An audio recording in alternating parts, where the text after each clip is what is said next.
Hey, what's up, amateurs du Lightning Chaleur, amateurs de la MHL en général, mais évidemment, je parle plus du Lightning Chaleur. J'espère que ça va bien que vous autres. Johnny le jaseux qui est là pour la voix du Lightning. Aujourd'hui, je parle de la semaine, évidemment, du Lightning, mais avant, les nouvelles de la MHL, et après ça, on va au travers de la MHL, les équipes de la semaine, les 3 étoiles de la semaine de la voix du Lightning, et mes prédictions de la semaine. Donc, j'espère que ça va bien avec vous autres. Le Lightning, quand même un bon voyage, honnêtement. J'avais dit que je voulais avoir au moins 2 victoires. J'avais prédit 3, mais je me disais que 2 victoires sur 3, ça allait être excellent. Et c'est ce qui est arrivé. On va en détail tantôt, mais ils ont commencé avec 2 belles victoires en 2 parties pour finalement tirer le révérence, ben non, c'est peut-être pas le bon terme, là, à grand saut lors de la 3e et dernière partie du voyage. Je vais dans les détails tantôt.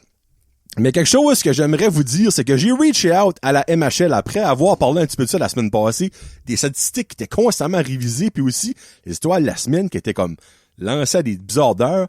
Et merci à James Faulkner.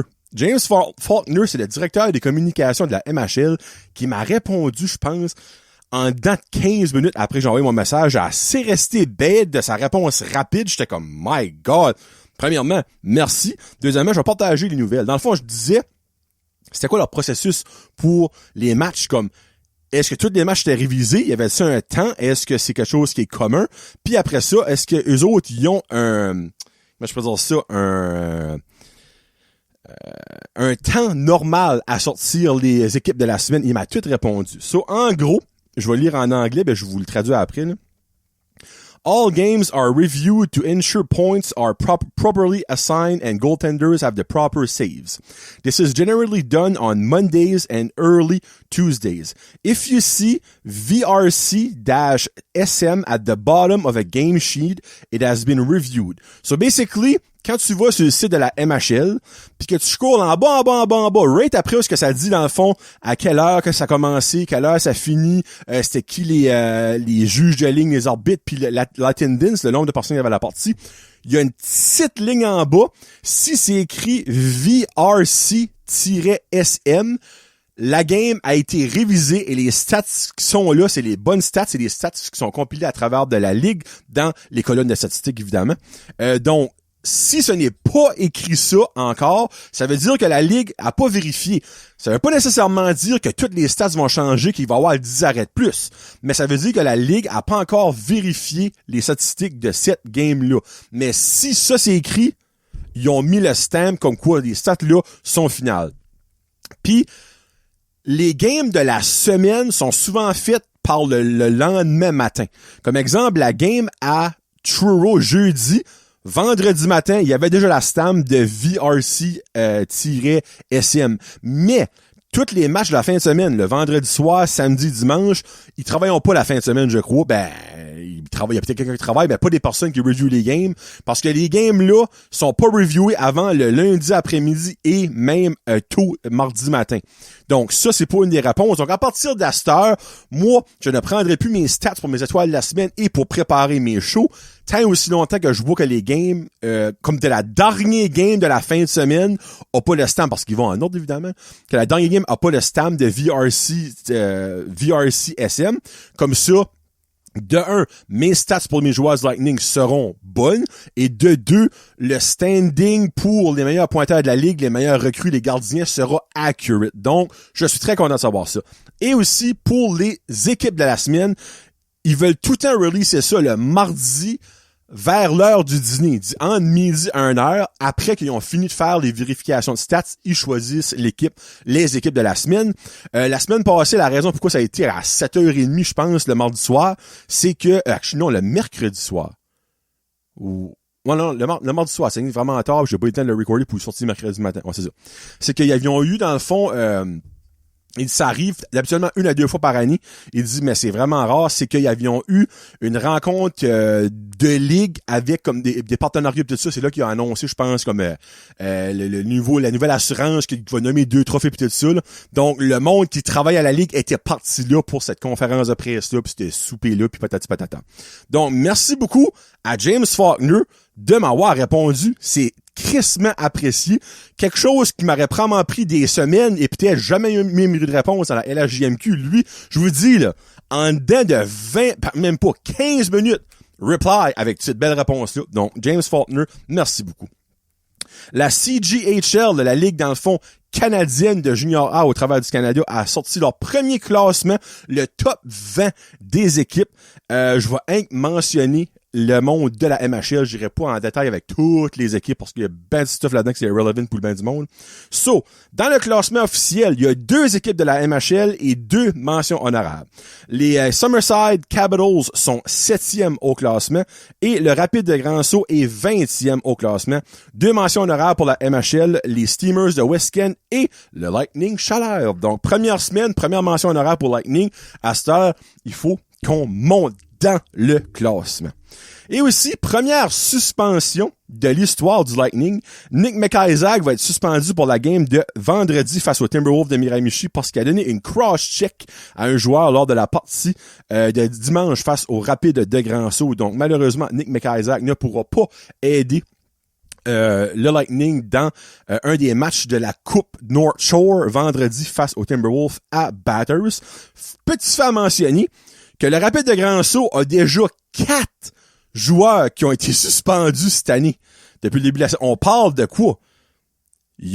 C'était la 3e semaine d'activité. Ouais. Donc, 4 joueurs suspendus, un match depuis le début de la saison. C'est les seuls. Le plus, je pense, qu'autre que ça, c'est 2. Puis c'est West Kent qui a eu Olivier Filion, leur coach, suspendu pour une game. Donc, je sais pas ce qui s'est passé, mais Olivier Filion, il est là. C'est comme Olivier Filion, head coach. Je suis comme, what the fuck? Anyway, j'étais juste surpris de voir ça. Bon, la semaine du Lightning, comme que j'ai dit, une semaine de 2 victoires, 1 défaite sur la route. On a commencé ça à Truro, jeudi, avec une victoire de 7-5 face aux Bearcats de Truro. Un match qui a été all over the place en 3e période. La première période a fini 1-1.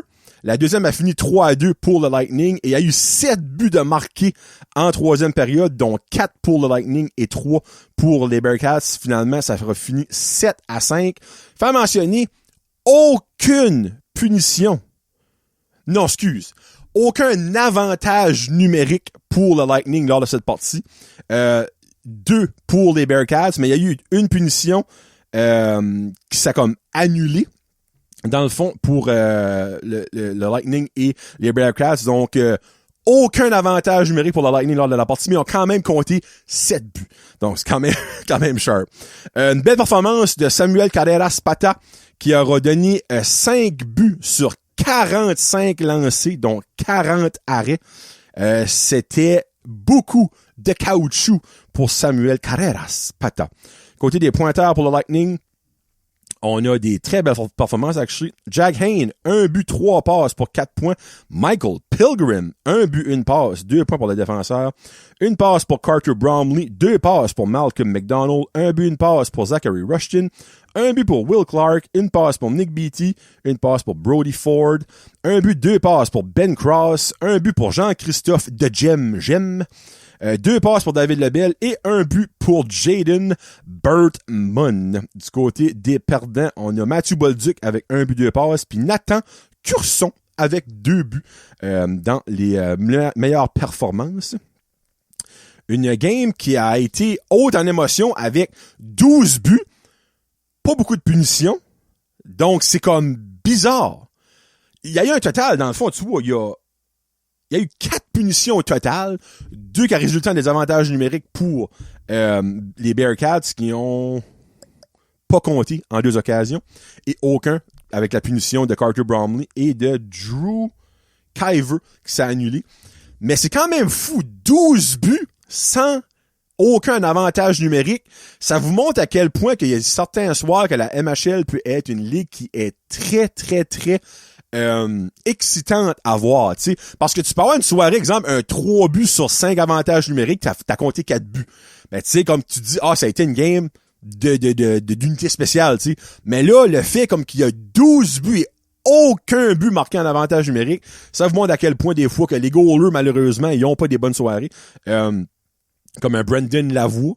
6 buts sur 28 lancés, donc 21 arrêts du côté des Bearcats, mais malgré que Samuel Carreras-Pata a fait une belle performance, compte tenu de quand même avoir donné 5 buts, mais quand même 40 arrêts, faut lui lever notre chapeau. Après ça, on s'en allait à Amherst face à la seule équipe qui était pas le contraire d'invaincu, qui avait aucune victoire. C'était leur home opener, et moi j'étais comme ça va peut-être être un piège. On va les prendre à la légère. C'est leur home opener. Oui, il n'y avait aucune victoire, 4 défaites, ou même, actually, non. Il était peut-être rendu à aucune victoire, 5 défaites ce temps-là. Je m'ai dit, ça, là, ça pourrait mal virer pour nous autres. On l'a gagné, mais on a joué avec le feu. Et je m'explique pourquoi. On a gagné 4-3, mais la game était 4-1. Il restait 9 minutes de jeu. On menait 4-1 avec 9 minutes de jeu, avec précisément 9 minutes 6 secondes de jeu. Et on a donné 2 buts pour ramener ça 4-3. Ils ont enlevé leur goaler et Samuel Carreras-Pata, qui a encore une fois été très, très solide, avec 47 arrêts sur 50 lancés. Et ça, là, ça va m'apporter un point lors de la prochaine partie que je ne m'explique pas.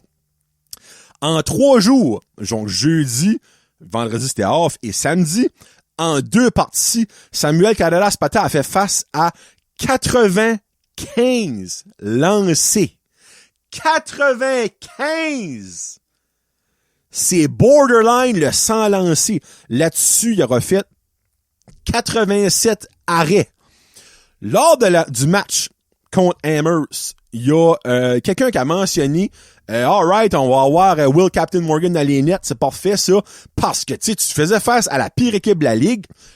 Tu te dis, garde, on a un voyage de 3 matchs en 4 jours. On joue contre la moins bonne équipe de la ligue. Oui, c'est leur home opener. Il y a beaucoup de monde qui pensait que Will Captain Morgan allait être d'office face à Amherst. Mais malheureusement, cette personne-là s'est trompée parce que non, c'était Samuel Carreras-Pata. Mais là, tout le monde, ça dit, le lendemain, dans une deuxième game, en 20 heures, parce que la game, le dimanche, était à 3 heures de l'après-midi avec le travel, ben là, c'est sûr, c'est Captain Morgan qui va être là. Tout le monde pensait ça. Alors, viens tantôt. Niveau des stats, on a Jack Hayne avec 2 passes, Carter Bromley avec 1 but, Zachary Rushton et Brett Usyk et Cohen McCallum avec 1 passe chacun, et Ben Cross avec un tour du chapeau.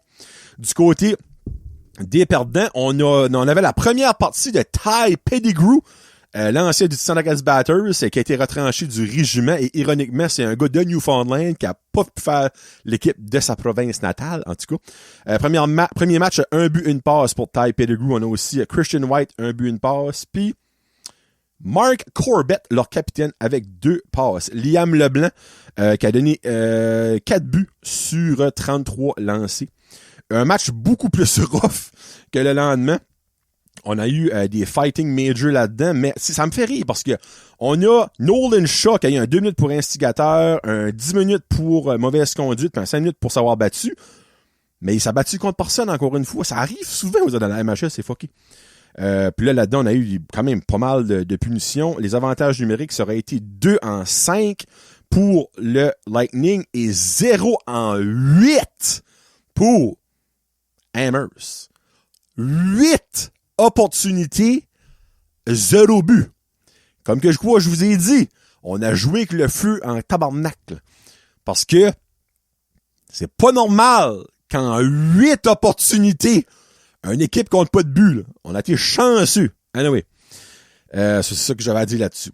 Et le lendemain, donc la game à Amherst était à 7h samedi soir, et on jouait back de nouveau à Grand Saut à 3h dimanche après-midi. Et à la grande surprise de tout le monde, pour une 3e fois cette semaine, Samuel Carreras-Pata qui était dans les nets. Et là, ça fait mal. Parce que j'ai parlé avec 2 personnes qui étaient à la game, puis I guess qu'il y avait vraiment tout le monde avait de la fatigue dans l'équipe, là. Mais Samuel méritait un break. Je ne comprends pas pourquoi c'est pas Captain Morgan qui était dans le net. Je sais qu'on n'est pas dans la chambre, on n'est pas dans le vestiaire. Il était-tu blessé? S'il est blessé, call up quelqu'un. Comme, ça fait aucun sens que ton gardien numéro 1, qui vient d'avoir 45 lancés, qui a joué dans même pas 24 heures passées, qui a fait 50 lancés, joue face à une solide équipe de Grand Saut qui était dans le top de la division Nord. Ben, non, ils sont taille, mais whatever. Comme, je dis pas que c'est à cause de ça qu'on a perdu la game. Là. Don't get me wrong. Là. Ça aurait pu être Will Morgan, puis ça aurait été le même pointage. Mais Will Morgan aurait-tu donné plus que ses buts? Pense pas. Là. Chris, il en a donné 5 contre Summerside, qui est la machine destructrice de la ligue. Il va pas me faire croire qu'il aurait donné 10 contre Grand Saut, là. Ça, tu sais, j'ai pas compris ça. C'est mes premiers chiolages de l'année, là, mais ça, c'en est un. Là. J'en ai un autre tantôt aussi. Pourquoi que c'était pas Will Morgan qui était là? Comme je comprends qu'en fin de semaine, probablement contre Miramichi, Samuel Caladas-Fata va gauler. Mais contre Valley, c'est la pire équipe de la ligue, là. Mais Captain Morgan. Là. Je suis assez habitué de mais Will Morgan. Là. Comme, il faut ce gars-là au moins une game en fin de semaine. Ça n'a aucun crise de sens. Puis, il pourrait presque avoir les deux. Là. Comme Miramichi, OK, il pourrait nous battre là, parce qu'ils ont le meilleur goaler de la ligue. Puis Jean-Bart Bedeau, il commence à prouver en esti qu'il est bon. Là.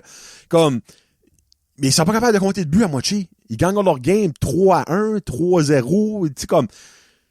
Il y a pas de raison pourquoi est-ce que c'était pas Morgan qui est dans les nets à Grand Saut. Il y a pas de raison. Je comprends pas. Comme Samuel va être brûlé par les deux bouts, on va même pas avoir la moitié de l'année de fête, comme. En tout cas, il y a peut-être une raison, peut-être qu'il y a quelqu'un de l'équipe qui va me contacter et me dire, hey, j'entends, ouais, Morgan, il y avait un gastro. Ah, ben, ok, qu'est-ce comme clairement. Mais, de l'extérieur, ça fait pas de sens. So, j'espère qu'il y a une raison. Anyway, encore là, je dis pas qu'on aurait gagné la game parce que Grand Saut nous a sorti une solide. Il était au courant que c'est notre 3e game cette semaine, qu'on venait de jouer 20 heures passées et ils ont pris avantage de ça. Puis je leur donne pas toutes les fleurs non plus, là, parce que j'ai hâte de les voir quand ils joueront contre un Fresh Lightning. Ça sera pas la même histoire. Anyway. On a perdu 7-4. Je sais pas, je l'avais mentionné ça. Contre Grand Saut. On a fini la première, c'était 3-1 Grand Saut. Juste là, je suis comme, ils l'ont dans le corps. Finalement, la deuxième a fini 4-3. Je suis comme, chances. Mais malheureusement, on aurait donné 3 buts en la troisième période. 0-7 pour le Lightning en avantage numérique. Que je disais tantôt, 0-8, c'est pas normal. Lightning, 0-7, c'est pas bon non plus. Oh que non. 2-4, donc 50% en avantage numérique pour Grand Saut. Du côté du Lightning, on a un but, une passe pour Tyson. Let it snow, let it snow, let it snow. J'avais hâte de la sortie, celle-là. Carter Bromley, gros match, 2 buts, une passe. On a un but pour Will Clark, une passe pour Cohen McCallum, 2 passes pour David Lebel et une passe pour Jaden Bertman. Fait mentionner que Jack Hayne et Ben Cross ont malheureusement terminé leur streak de points. Ça arrêtait à 7. Il y avait 6 matchs de fil avec au moins 1 point. Mais les deux ont été blanchis. C'est sûr que t'es 0-7 en avantage numérique, il y a des bonnes chances que tes Top Guns sont blanchis. Puis ça l'a arrivé. Samuel Caladas-Pata, 6 buts sur 21 lancés. Un but d'un filet désert. Ça fait mal à une moyenne, ça. Donc, 15 arrêts sur 21 lancés. De l'autre côté, Adam Lecourt, qui était un des meilleurs goalers de la ligue avant ça, mais là, ça a comme pas mal droppé. 4 buts sur 37 lancés, donc 33 arrêts. Donc, lui aussi, sa moyenne, elle a pris une petite chute. Une fin de match très physique. Zachary Rushton, 10 minutes de misconduct. Nick McIsaac, un total de 25 minutes de punition. La suspension est arrivée là. Après ça, on a Jack Hayne, 2 minutes pour boarding. Brett Husick, 2 minutes pour roughing. Declan Kennedy du côté de Grand Saut, lui aussi, 25 minutes de punition. Checking from behind, game misconduct. Ça finit dans le tumulte. Mathieu Ferdinand, blow to the head, un coup à la tête, comme... wow. On va avoir une bonne rivalité contre Hamilton puis Miramichi à cause de la proximité des villes, mais je crois qu'on va en avoir une solide contre Grand Saut aussi cette année et pas contre le Blizzard. Encore là. Le Blizzard a repris du poil la bête un peu, là, mais c'est quand même pas... Le Blizzard est pas si énervant que ça, là, comme on s'entend 2-3 pelletées de neige puis c'est fini, là. So far, en tout cas. Je vais pas réveiller la bête. So, 2 victoires, 1 défaite cette semaine. Moi, je trouve ça quand même un très bon voyage. Honnêtement, 2 victoires. Face à des formations que tu ne reverras plus autre qu'une fois à Batters cette année. Donc, Hammers et Churro seront à Batters une fois cette année, mais tu retourneras pas là de nouveau. Donc, t'as fait ton point. Le tiebreaker à cette heure, faut que tu gagnes à la maison, puis si qu'il y a un tiebreaker quelque part avec les autres, tu l'as. Du côté du Lightning, on a Jack Hayne, qui est le meilleur pointeur de l'équipe so far, en 7 parties, 5 buts, 10 passes, 15 points, une moyenne de plus de 2 points par match. Ben Cross, en 7 parties, 8 buts, 5 passes, 13 points. En troisième position, Carter, Rookie of the Year, Bromley, en 7 parties, 6 buts, 5 passes, 11 points. On a 2 gars à 8 points. Zach Rushton, 3 buts, 5 passes, 8 points. Et Cohen McCallum, 1 but, 7 passes, 8 points. David Lebel, en 7 parties, 3 buts, 3 passes, 6 points. Et Tyson Snow, en 7 parties, 2 buts, 4 passes, 6 points. Puis le dernier, je vais mentionner, Brett Usyk, en 7 parties, 1 but, 4 passes, 5 points. Quelque chose que, encore là, j'ai pas d'infos à l'interne. Il est peut-être blessé. Mais c'est décevant comme début de saison. Nick Beattie, lors des 2 premières parties du voyage, a été relégué à la 4e ligne. Il a passé tout le début de l'année sa 3e ligne avec Tyson, Let It Snow, Let It Snow, Let It Snow, et Jaden Bertman. Finalement, Malcolm McDonald a pris sa place à 3e ligne et il a actually vraiment bien fait. Puis, Malcolm McDonald est rendu à en 6 parties, 1 but, 3 passes, 4 points. On parle d'un gars de 4e ligne de 18 ans. 17 actually. Y a-t-il 17 Malcolm ou y a 18, en tout cas, whatever. 17 ou 18. Puis Nick Beattie a été coupé. Il a pas joué dimanche contre Grand-Sault.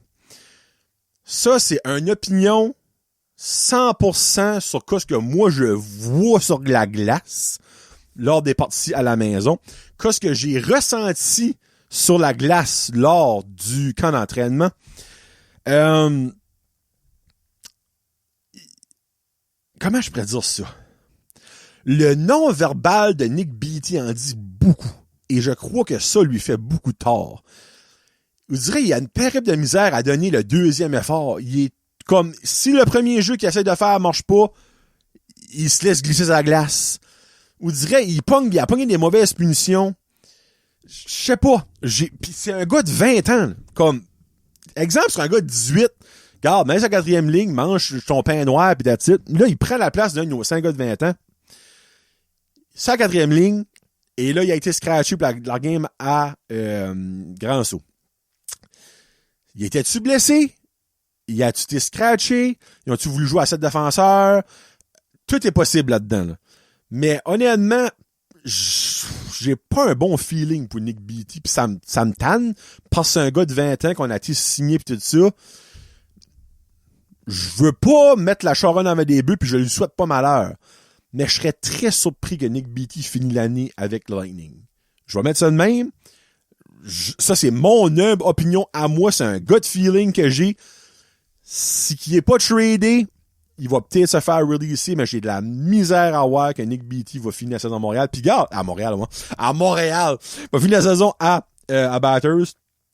En 6 parties, il y a 3 passes. Il y en a 2 lors de la première game, puis il y en a une depuis. C'est pas extraordinaire. Puis comme, tu sais, quand tu considères, exemple, comme que Jaden Bertman a 4 points, 3 buts, une passe en 7 matchs, Tyson Snow, lui, a 6 points. Je dirais Nick Beattie, je sais pas, j'aime pas la vibe. Il y a de quoi, il y a tellement de l'air comme mauvais par dedans, par bout sur la glace. Puis je dirais, ça, c'est pas bon, on dirait, c'est pas une bonne vibe quand il est là. Puis c'est peut-être un awesome gars dans le vestiaire, j'ai aucune idée. Je le connais pas, j'ai jamais parlé de ma vie. C'est un feeling on the ice que j'ai. Puis on dirait, cette semaine, il m'en a dit beaucoup. Quand j'ai vu, il était rétrogradé à la 4e ligne, puis que là, il a pas joué à Grand-Sault. On verra bien. Anyway, c'est ça que je vous l'ai dit, on verra bien. Et vas-y ça. It is what it is. Puis, côté des goalers, on a Samuel Carreras-Patas qui, en 6 parties, 5 victoires, 1 défaite, une moyenne de BLW de 3,67 et un taux d'efficacité de 901. Il se tient encore dans le 900. Il tient par un fil, mais il se tient encore dans le 900. Puis, Will Morgan, ça n'en a pas changé depuis la semaine passée. Une moyenne de BLW de 5,01, un taux d'efficacité de 853. Prends un petit drink et après ça, on va au travers de la ligue. Du côté de la division Eastling Sud, Summerside est premier avec 11 points en 6 parties, 5 victoires et 1 défaite en shootout. Les Bearcats de Truro, donc tu sais, la deuxième meilleure équipe de la division Sud, on les a gagnés en 8 parties, 4 victoires, 2 défaites en prolongation pour 10 points. En troisième position, on a les Crushers de Pictou en 6 parties, 3 victoires, 2 défaites, 1 défaite en prolongation pour 7 points. Les Mariners de Yarmouth ont juste 5 matchs de jouer comparé à 8 contre le Truro. Le calendrier est weird, là. Donc en 5 matchs, 2 victoires, 3 défaites pour 4 points. Les Ramblers de Hammers en 6 victoires, en 6 parties, ils ont finalement eu 1 victoire, 5 défaites pour 2 points. Et les Valley Wildcats en 7 parties, 1 victoire, 6 défaites pour 2 points. Donc, comme on dit, ils sont retournés où ce qu'ils devaient être. Du côté de la East Link Nord, on a Grand-Sault à égalité en première position avec Westken, mais Grand-Sault a une partie de moins de jouer. Donc, en 6 parties, 5 victoires, 1 défaite en prolongation pour 11 points. Westken, en 7 parties, 5 victoires, 1 défaite en prolongation pour 11 points. Le Lightning Chaleur, en 7 parties, 5 victoires, 2 défaites pour 10 points en troisième position de la East Link Nord. Le Blizzard d'Edmundston, en 7 parties, 3 victoires, 3 défaites, 1 défaite en shootout pour 7 points. Les Campbellton Tigers, en 7 parties, 3 victoires, 4 défaites pour 6 points. Et les Timberwolves de Miramichi, en 6 parties, 2 victoires, 4 défaites pour 4 points. Du côté au travers de la ligue, je ne vais pas aller avec les points, mais en ordre, on a Summerside premier, Grand-Sault deuxième, Westken troisième, Chaleur quatrième, Truro cinquième, Pictou sixième, Edmundston septième, Campbellton huitième, Yarmouth 9e, Miramichi 10e, Hammers 11e et Valley 12e. Du côté des meilleurs pointeurs, on n'a pas 1, pas 2, 3 représentants du Lightning dans le top 7 des meilleurs pointeurs de la ligue. Jack Hayne est le premier en 7 parties, 5 buts, 10 passes, 15 points. En deuxième position, on a Cohen Miller de Summerside en 6 parties, 5 buts, 9 passes pour 14 points. Ben Cross du Lightning en 7 parties, 8 buts, 5 passes, 13 points. Nathan Grenier, le défenseur de Westken, en 7 parties, 3 buts, 9 passes, 12 points. Simon Mullen, le défenseur de Summerside, en 6 parties, 12 passes pour 12 points. Logan Crosby de Pictou en 6 parties, 8 buts, 3 passes, 11 points. Et Carter Bromley en 7e position dans la ligue en 7 parties, 6 buts, 5 passes, 11 points. Puis il y a égalité avec Darian Thompson en 7 parties aussi, 6 buts, 5 passes, 11 points. Et après ça, si on va du côté des backshits, juste pour le fun, y a-tu de quoi à mentionner sur les autres? Il y a 1, 2, 3, 4, 5, 6 joueurs à 10 points. Je ne les mentionnerai pas toutes, là, mais bon, c'est pas mal ça que c'est. Ouais. Cohen Miller, il y a déjà 8 points en avantage numérique, 2 buts, 6 passes. Donc, une petite menace en avantage numérique. Côté des gardiens, le meilleur gardien de la ligue, so far, c'est le gardien du Blizzard d'Edmundston, Cédric Massé. En 5 parties, il y a 2 victoires, 2 défaites, une moyenne de but alloué de 1,80 et un taux d'efficacité de 938 avec un blanchissage. Au deuxième rang, actually, non, il y a un match, je ne dirais pas avec lui. Luca Connolly, des Bearcats de Truro, en 5 parties, il y a 3 victoires, 2 défaites en prolongation, taux d'efficacité de... Non, moyenne de Bellouis de 2,54, un taux d'efficacité de 922 avec 2 shutouts. Jack Flanagan de Miramichi, en 6 parties, 1 victoire. 2 victoires, 4 défaites. Moyenne de Bellouis de 3,29, taux d'efficacité de 907 et 2 blanchissages déjà. Donc, dans le fond, c'est 2 victoires. C'est des blanchissages. Tant qu'à ça. Et après ça, du côté du Lightning, il est en 11e position la 11e meilleure moyenne de buts alloués. Et du côté des recrues, Carter Bromley est tout fin seul avec 11 points en 7 matchs, suivi de Drew Kyver de Truro avec 9 points en 8 matchs et Nathan Curson et Owen O'Donnell avec 6 points chacun. Curson en 8 matchs et O'Donnell en 5 matchs. Côté des équipes de la semaine, on va aller du côté de la Easting Sud.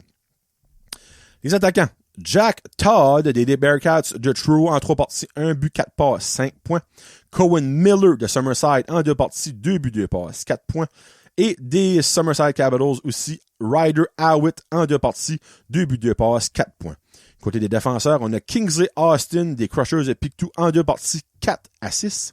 Et Christian White des Ramblers de Hammers en 2 parties, 1 but, 2 passes pour 3 points. Et le gardien de but de la semaine est Luca Connolly des Bearcats de Truro. 1 victoire, 1 défaite en prolongation. Une moyenne de balloués de 2,90 et un taux d'efficacité de 923 cette semaine. Du côté de la East Link Nord. En attaque, William Labranche du Blizzard d'Edmundston en 3 parties, 4 buts, 1 passe pour 5 points. Carter Bromley du Lightning en 3 parties, 3 buts, 2 passes pour 5 points. Ben Cross en 3 parties, 4 buts, 2 passes pour 6 points. Côté de la défensive, on a Nathan Grenier de Westken en 2 parties, 2 buts, 1 passe pour 3 points. Et Caden McNeil de Miramichi en 2 parties, 2 passes. Le meilleur gardien de but cette semaine du côté de la East Nord sera Xavier Farah des Steamers de Westken. 2 victoires en 2 matchs, une moyenne de buts alloués de 2,50, taux d'efficacité de 933. Et c'est maintenant l'heure. J'ai pas pété, by the way, c'est mon banc. Des 3 étoiles de la semaine de la voix du Lightning. La 3e étoile. The third star. Will Clark. 3 parties, 2 buts pour Will Clark.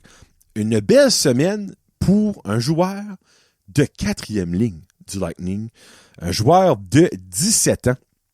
Donc, l'avenir est belle avec des joueurs comme lui. Félicitations, Will, pour ta 3e étoile. La 2e étoile. The second star. Oh, je suis content. Notre capitaine, oui, mon capitaine, Tyson, let it snow, let it snow, let it snow. En 3 parties cette semaine, 2 buts, 1 passe pour 3 points pour notre capitaine, Tyson Snow. Tyson qui finalement sort de sa coquille, tranquillement, pas vite, sans de notre 3e ligne, leader de l'équipe. Tyson continue, buddy, you can do this. Et la première étoile, the first star. Il était ma 3e étoile la semaine passée, à monter au classement, maintenant ma première étoile. Mr. Ben Cross. En 3 parties, 4 buts, 2 passes pour 6 points pour Ben Cross. Le leader offensif cette semaine, malgré que Jack Hayne a fait 1 but, 5 passes, 6 points aussi.